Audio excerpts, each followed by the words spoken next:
Dale Jr. is testing. Josh Bilicki has a ride for most of the Cup season.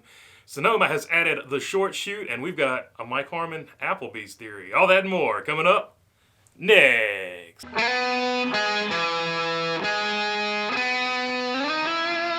Before we get going, if you're not subscribed, hopefully I will earn that subscription today. And also, I just noticed we just went over 3,000. Man, that came up really fast. I feel like we were just talking about going over 2,000.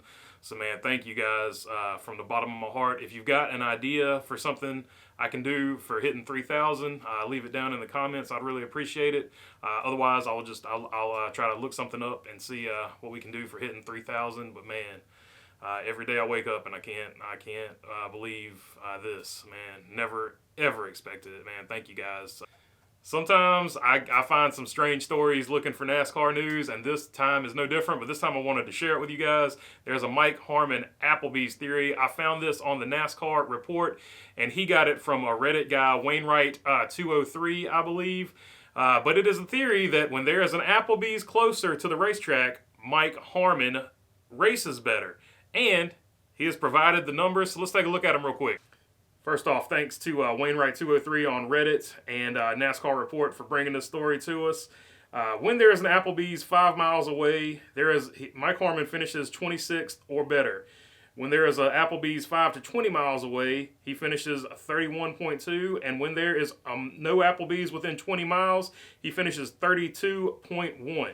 Of course, the other reason Mike Harmon's name is associated with Applebee's is because of the Dover incident in practice between him and Michael Annett, where Michael Annett basically called him an idiot, and Mike Harmon said, "Why don't you meet me at the Applebee's, wherever." I'll throw up the tweet so you can see what he said. But that is the other reason that he is famous for Applebee's, so there's that.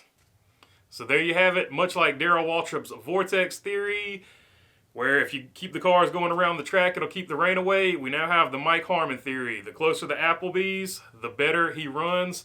So Applebee's, if you're listening, you've sponsored Mike Harmon before. Let's jump back on that car. You're missing an opportunity to be on that car, because when you think Mike Harmon, you think Applebee's. So I'm much like that dude that sang that song.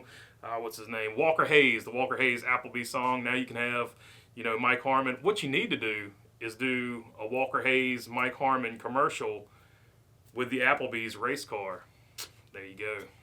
We have testing at Daytona this week, and Rick Hendrick was in a predicament because 3 of his 4 drivers are competing in Tulsa for the Chili Bowl. So he had to get on his phone and give a call. He called the old veteran, 2-time Daytona 500 winner, Dale Earnhardt Jr. will be testing Kyle Larson's number 5 car at Daytona International Speedway. And this is cool for a lot of reasons. A, Dale Jr. is back in a race car. B, he's going to be able to give us better feedback when he's in the booth. But just really cool that Dale Jr. is getting back in a race car. I know he's got a ton of fans. So really cool story. Good to see him back in a race car, even though it's just for practice. Spire Motorsports has finally announced the driver that will be in the 77, at least for most of the races in the Cup Series, and is going to be Josh Bilicki. The guy from Rick Ware has made a jump up in equipment, in my opinion, and he will be driving that 77 for most of the races. They haven't released the full schedule, but Josh Bilicki in the 77, so hopefully he will do some good things, and that team will continue to improve. They had some good runs with Corey LaJoie last year, so it's better equipment than he was in, but we'll have to see what he does going forward. And the next time NASCAR goes to Sonoma, it will be with a different track configuration. They are adding the chute back. We heard from many fans and drivers how much they loved it when we raced the chute, said Sonoma Raceway EVP General Manager Jill Gregory. The carousel was part of the original course, and we reverted back to it for the 50th anniversary in 2019 and used it again in 2021. But we raced to bring excitement and drama to the fans, and an overwhelming majority of them asked for us to bring back the chute. It will be more exciting for the fans just because those are a couple of wild corners with some new hairy passing zones, said 2021 NASCAR champion and Toyota Save Mart 350 race winner Kyle Larson. Mistakes can be made in those corners, and when you're bouncing over curves, so the cars will be moving around a lot, it will be exciting. It will be pretty wild because you can go all the way to the exit of turn 4 on the other side of the curve and barely miss the wall. So that should be exciting next time they go to Sonoma. And speaking of Kyle Larson, just got that Las Vegas win right there. That, of course, significant because that was the first race of what I call the Larson era. So get ready, because I think Larson is going to keep it going for a long time.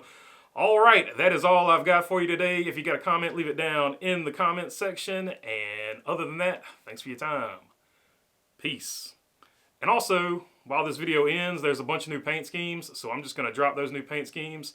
And I would just like to personally say they're all ugly, except for the Smithfield one. I feel like the Smithfield one did the best they could, but none of them are great because they've moved the number forward. But I'm going to roll those till the video ends, I guess.